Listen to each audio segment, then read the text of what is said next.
Once upon a time, in the magical land of Narnia, there lived a majestic ship called the Dawn Treader. Under the command of the valiant King Caspian, she embarked on a wondrous voyage, with enchanting adventures waiting at every turn.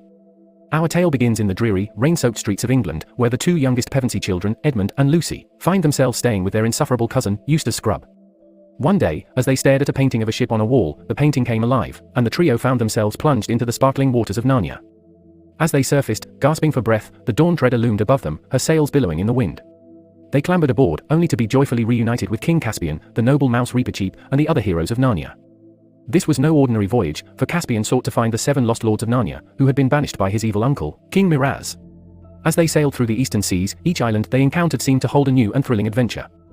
On one island, they found a mysterious pool that turned everything it touched into gold. Oh, the temptation that fell upon the crew, especially Edmund and the ever-greedy Eustace. However, with the wisdom of Aslan, the great lion and true ruler of Narnia, they learned the folly of such desires and narrowly escaped a terrible fate. Their journey continued to another island, where they found a man named Lord Roop, one of the missing lords. He was trapped in a nightmare world of darkness, where invisible creatures lurked, preying on the minds of the weak. The crew, driven by their love for Narnia and each other, fought the terror, saving Lord Roop and restoring him to his rightful place. As they ventured further into the unknown, the Dawn Treader happened upon an island inhabited by strange, one-legged creatures called Dufflepuds. These comical beings, led by their chief, the clever Courier Kin, were under an enchantment that made them invisible. To break the spell, Lucy, the gentlest of the Pevenseys, had to summon her courage and enter the magician's tower to read a spell from a mysterious book. With her bravery, she freed the Dufflepuds and won their eternal gratitude. However, the most difficult trial was yet to come. As the Dawn Treader approached the edge of the world, they encountered a mysterious island shrouded in a dense, impenetrable fog. On this island, Eustace, consumed by his greed, was transformed into a dragon. His scales were as heavy as the burden of his selfish heart, and it seemed as if all hope was lost. But the great Aslan appeared once more, and with his gentle voice, he guided Eustace through the pain of shedding his dragon skin, revealing the brave and kind boy that lay beneath. Eustace, now humbled and transformed, rejoined the crew as a new and better person. Together, they faced their final challenge. On the island of the Star, they found the last of the lost lords, Lord Restamar, who had fallen into an enchanted sleep. To break the spell and restore him to his rightful place, the crew had to gather the 7 swords of the lost lords and lay them on the table of Aslan. The swords gleamed like stars in the night sky, but it seemed impossible to find them all. And yet, in the darkest hour, when all seemed lost, it was Reepicheep, the brave little mouse, who discovered the final sword. With his unwavering determination and loyalty, he fought off a monstrous sea serpent to claim the weapon, and the crew triumphantly placed the 7 swords upon the table. As the swords touched the surface, a brilliant light filled the air, and the enchantment was broken.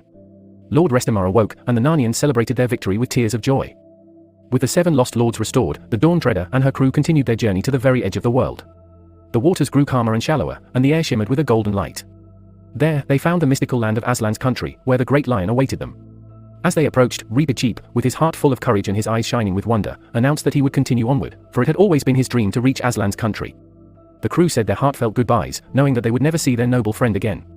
Aslan then spoke to the Pevensey children, telling them that this would be their last visit to Narnia. With heavy hearts, they understood that they must return to their own world and leave the enchanting land behind.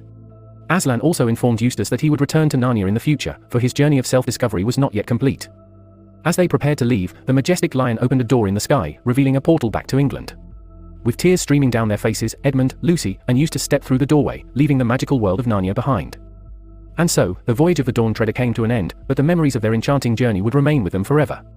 The Pevensey children and Eustace had grown and changed, their hearts filled with the wisdom and courage they had gained from their time in Narnia. And as they returned to the rainy streets of England, they knew that the magic of Narnia would never truly leave them, for it had become a part of their very souls. Thus, dear reader, ends the tale of Narnia, the voyage of the Dawn Treader, a story filled with adventure, love, and the magic that lies in the hearts of those who believe. And as we turn the final page and close the book, we too carry a piece of Narnia with us, a reminder that there is always hope, even in the darkest of times.